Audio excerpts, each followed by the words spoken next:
সুপ্রিয় শিক্ষার্থী বন্ধুরা, আসসালামু আলাইকুম। আমরা আজ ভগ্নাংশের লসাগু ও গসাগু অধ্যায়ের সেশন 5 অর্থাৎ ভগ্নাংশের গুণিতক নির্ণয় শিখব। তোমরা নিশ্চয়ই পূর্বদিনের বাড়ির কাজটি করেছো। চলো আমরা বাড়ির কাজের উত্তরটি দেখে নিই। দেখো, প্রথম আমাদের যে প্রশ্নটি ছিল সেটা 2/5 এবং 3/7। এই প্রশ্নের উত্তর হবে 1/35। দ্বিতীয় প্রশ্ন 3/5 2/7 অর্থাৎ 5/3 এবং 7/2। এই প্রশ্নের উত্তরও 35/1। তৃতীয় প্রশ্ন কিন্তু ছিল 3টি ভগ্নাংশের, অর্থাৎ 2/1, 3/1 ও 4/1। এই প্রশ্নের উত্তরটি হবে 12/1। আশা করি তোমাদের সবার উত্তরগুলো মিলেছে। চলো আমরা আজ নতুন পাঠে সূচনা করি। মনে করো তোমার দুটি বন্ধু, তারা ঢাকাতে গিয়েছে পড়াশোনার জন্য। তোমার খুব কাছের বন্ধু, তো তুমি তাদের সাথে নিয়মিত যোগাযোগ করতে চাও। তো প্রথম বন্ধু তোমাকে বলল, আমি 4 দিন পর পর তোমাকে ফোন দিতে পারবো, এবং দ্বিতীয় বন্ধু বলছে, না, আমি তো 4 দিন পরে না, আমি 6 দিন পর পর তোমাকে ফোন দিতে পারবো। তাহলে তো একটা সমস্যা তৈরি হয়ে গেল, তাই না? হ্যাঁ, কিন্তু তুমি চাও যে তোমরা 3 জন একই সাথে কথা বলবে। 3 জন নিজেদের সুখ দুঃখের একটু আলাপ করলা, যে কে কোথায় কি করলো, কার দিন কেমন কাটলো, তেমন ধরো তোমরা আলোচনা করতে চাও। তোমরা কে কি নতুন শিখেছো এবং সেই শেখা জিনিসগুলো তোমরা নিজেদের ভিতরে আদান প্রদান করতে চাও। তো এখন দেখো, সমস্যা তো তৈরি হয়ে গেল, কারণ প্রথম বন্ধু এবং দ্বিতীয় বন্ধু, প্রথম বন্ধু 4 জন এবং দ্বিতীয় বন্ধু 6 দিন পর পর তোমাকে ফোন দিতে পারবে। তাহলে এখন তুমি কি করবে? এই সমস্যাটি আমরা লসাগুর মাধ্যমে সমাধান করতে পারি। হ্যাঁ, চলো লসাগু গুণিতক পদ্ধতিতে আমরা সমাধান করি। আগে কিন্তু আমরা গসাগু সমাধান করেছিলাম। কোন পদ্ধতিতে বলো তো? হ্যাঁ, গুণনীয়ক পদ্ধতিতে। এখন গুণনীয়ক নয়, এখন আমরা গুণিতক পদ্ধতিতে লসাগু নির্ণয় করব। কারণ লসাগুর পূর্ণরূপ কি? লঘিষ্ঠ সাধারণ গুণিতক। তো গুণিতক পদ্ধতিতে লসাগু নির্ণয়ের জন্য প্রথমে গুণিতক কিভাবে নির্ণয় করতে হয় তা তোমরা নিশ্চয়ই জানো।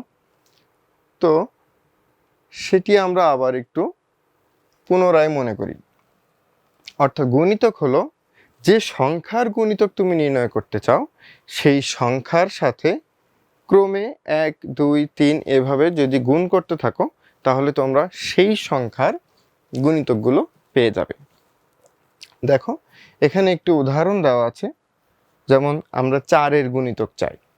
যেহেতু আমাদের প্রথম বন্ধু 4 দিন পর পর তোমাকে ফোন দিতে পারবে, তাই আমরা 4-এর গুণিতকটি প্রথমে লিখলাম। কিভাবে?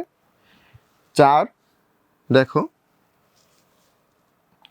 4-এর সাথে 1 গুণ করলে হয় 4, 4-এর সাথে 2 গুণ করলে হয় 8, 4-এর সাথে 3 গুণ করলে হয় 3 4 12।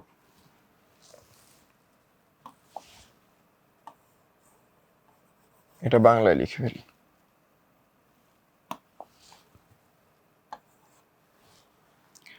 4-এর সাথে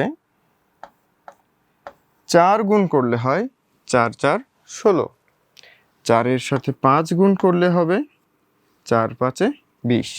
এভাবে 4 6 24, 4 7 28, 4 8 32।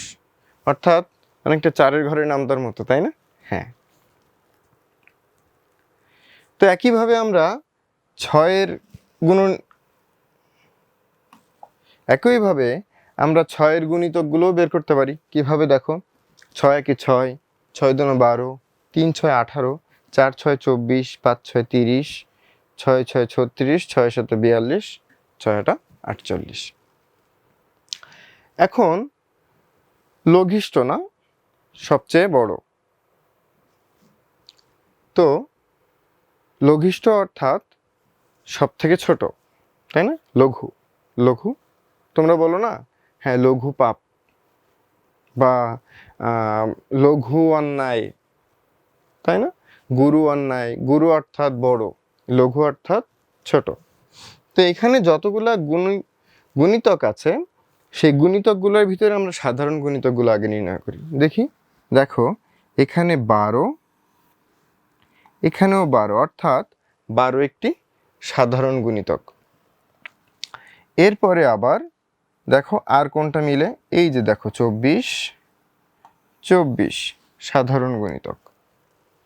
এখন আমরা দেখব এই যে সাধারণ গুণিতকগুলো আমরা পেলাম, এই সাধারণ গুণিতকগুলোর ভিতরে কোন গুণিতকটি আমাদের সবথেকে লঘিষ্ঠ, তাই না? দেখো 12, এই যে সাধারণ গুণিতক, এই যে 12, এই 12 গুণিতকটি সাধারণ এবং সবথেকে ছোট, অর্থাৎ 4 ও 6-এর এই সাধারণ লঘিষ্ঠ গুণিতক হলো 12, অর্থাৎ লসাগু 12।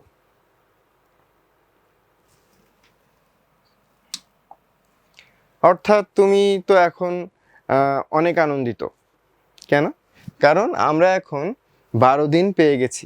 অর্থাৎ তুমি যদি 12 দিন পর পর তোমার দুই বন্ধুকে ফোন দাও, তাহলে তারা দুইজনে কথা বলতে পারবে, তাই না? এটা অনেক আনন্দের বিষয়। হ্যাঁ, তাহলে তোমরা 12 দিন পর পর 3 বন্ধু একসাথে আড্ডা দিতে পারবে। চলো এখন আমরা ভগ্নাংশের গুণিতক নির্ণয় করি। দেখো পূর্ণ সংখ্যার গুণিতক তো খুবই সহজ ছিল, তাই না? ভগ্নাংশের গুণিতকও কিন্তু সহজ। চলো দেখে নিই।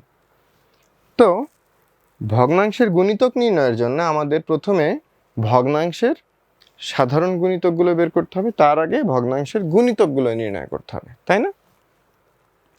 অর্থাৎ গুণিতক আমরা কিভাবে নির্ণয় করেছি? 1, 2, 3 এভাবে মাল্টিপ্লাই করেছি, মানে গুণ করেছি, তাই না? তো প্রথমে দেখো 2 ভাগের 1 ভাগ, তার সাথে 1 গুণ করেছি। 1 গুণ করে কি পেয়েছি? 2 ভাগের 1 ভাগই পেয়েছি, তাই না? এরপরে 2 ভাগের 1 ভাগকে আমরা 2 দিয়ে গুণ করেছি। তো 2 দিয়ে গুণ করলে দেখো এই যে 2 আর এই যে 2 কাটাকাটি করে আমরা 1 পাই। যেহেতু 2 আছে হরে এবং এই 2 আছে লবে, তো আমরা তাদেরকে কাটাকাটি করতে পারি। এরপর 3 দিয়ে গুণ করতে পারি। 3 দিয়ে গুণ করলে আর কিন্তু কোনো কাটাকাটি হয় না। তো 3/2, 3 1-এর সাথে গুণ করে 3 ভাগ 2। এরপরে আবার 4 দিয়ে গুণ করেছি। 4 দিয়ে গুণ করলে কি হয় দেখো, এই 2 এই 4 কাটাকাটি করে হয় 2, এই 2 আর এই 1 গুণ করে হয় 2। দেখেছো সহজ না? হ্যাঁ, এটা কিন্তু সহজই।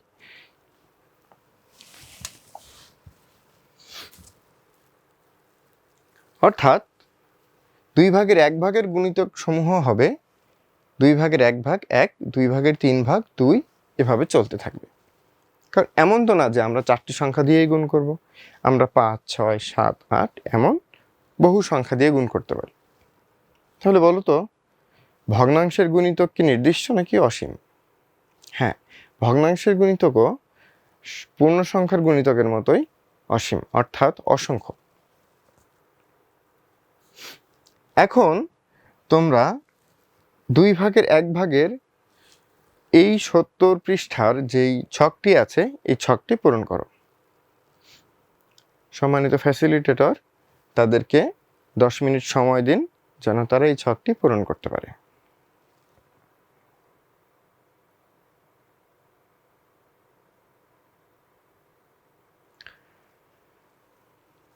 কি পেরেছো তো? হ্যাঁ, আশা করি তোমরা সবাই পেরেছো। চলো আমরা এখন এই ছকের উত্তরগুলো দেখে নিই। দেখো প্রথমে 2 ভাগের 1 ভাগকে আমরা 1 দিয়ে গুণ করেছি, পেলাম 2 ভাগের 1 ভাগই। আমরা কিন্তু এটা ইতোমধ্যেই কিন্তু নির্ণয় করে ফেলেছি। 2 দিয়ে গুণ করলে হয় 1, 3 দিয়ে গুণ করলে হয় 3 ভাগ, 2 ভাগের 3 ভাগ, 4 দিয়ে গুণ করলে হয় 2। অর্থাৎ এই 4টা কিন্তু আমরা ইতোমধ্যেই সমাধান করে ফেলেছি। নতুন কি আসছে? 5। 5 আর 2, 2 ভাগের 5, 1 2 6, এই যে 6 আর এই 2 3, এই 3 আর এই 1 গুণ করলে হয় 3। 7 আর এই 2 কোনো কাটাকাটি যায় না, জন্য 7/2। 2 আর এই 8, দেখো 4 2 8, তাই না? কাটাকাটি করলে এই গুণ করলাম, গুণ করে 4 লিখে দিলাম। 9 আর 2 কাটাকাটি হয় না, তাহলে 9/2।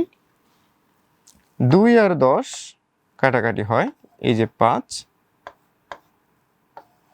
গুণ করে 5 লিখলাম। আশা করি তোমরা সবাই পেরেছো, তাই না? চলো এখন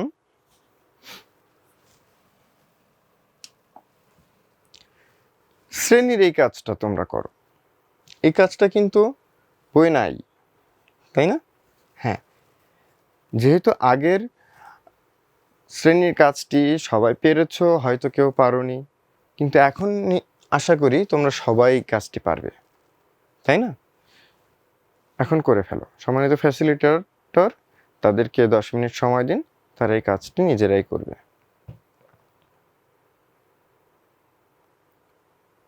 আশা করি তোমরা কাজটি শেষ করতে পেরেছো। চলো তাহলে আমরা কাজের উত্তরটি দেখে নিই। দেখেছো? সহজ, তাই না? 3/1 প্রথমে 1 দিয়ে গুণ করেছি, 2 দিয়ে গুণ করেছি, 3 দিয়ে গুণ করলে কি হয়? এখানে দেখো এই 3 আর এই 3 কাটা যায়, যে জন্য 1 বাকি থাকে, তো আমরা লিখেছি 1। আবার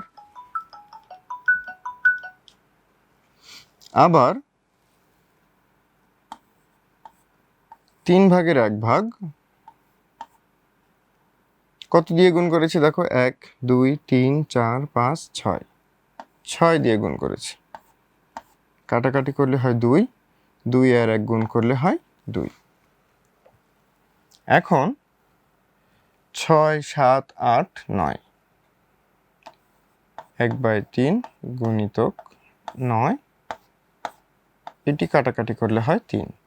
3 গুণ 1 হয় 3, দেখেছো? এবং পরবর্তীতে 10, 10/3। আশা করি তোমাদের উত্তর সবার মিলেছে, তাই না? ঠিক আছে, এখন তোমরা বাড়ির কাজটি লিখে নাও। আশা করি তোমরা বাড়ির কাজটি খুব সহজেই শেষ করতে পারবে। আজকের ক্লাস এই পর্যন্তই। ধন্যবাদ সবাইকে।